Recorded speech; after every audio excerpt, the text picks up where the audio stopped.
Ceres Matriarch Olivia Yanson ginlibot ang Ceres South kag North Terminal matapos ang ginapasuni tuyo nga pag-takeover sa mga terminal kay inasang aga.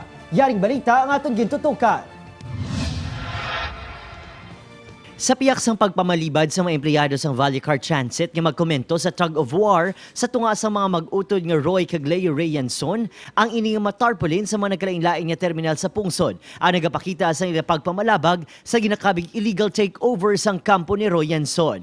Subong aga, personal na ginlibot ni Olivia Villaflores Yanson ang South and North Terminal kag ginmanduan nga hugton ang seguridad sa lugar matapos ang ginapasuni plano nga pag-takeover sang isa ka security team. Napatungan ang mga negosyante kag pasahero sa posible maapektuhan sang operasyon sang Ceres sa paday nga power struggle sa mga kompanya. Ngayon lang kumulig hindi kami dikalin eh.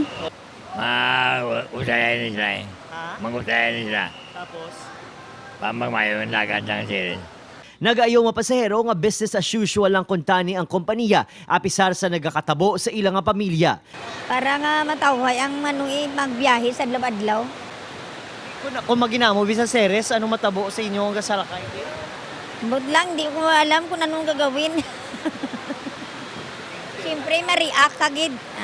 Sa tunga sang ginakabig bago nga tagpamuno kag sang ginatawag nga legal president. Mahibaluan kung sino ang maperma sa cheque sa 15, tion sa sweldohanay sa linibo ka mga empleyado. Upod si Reynald Castillo, Adrian Prietos. 1 Western Visayas. Mga union leaders nagpadangat sang ila suporta kay Leo Ray Yanson sa tunga sa ginakabig power struggle sa ila pamilya. Sweldo kag mga benepisyo sa empleyado ginakabalak-an nga maapektuhan. Yaring balita ang aton gintutukan.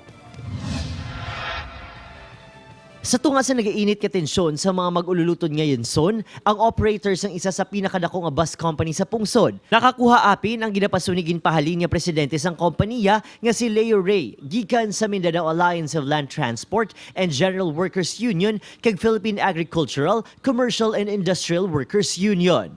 Will be resolved peacefully, amicably for us workers so that one does not live a perfect day. We do earn lots of money. Unless you bring something to someone who never be able to repay us. Isa ka manifesto sang pagsuporta ang ginpermahan sa grupo nga may ara sang kapin 7,500 nga mga miyembro. Sa bahin naman sang pasiwo, ayo sini ang pag-insyendehanay sa mga mag-ululutod sa ngalan sang ila amay nga nagpundar sang amo kompanya.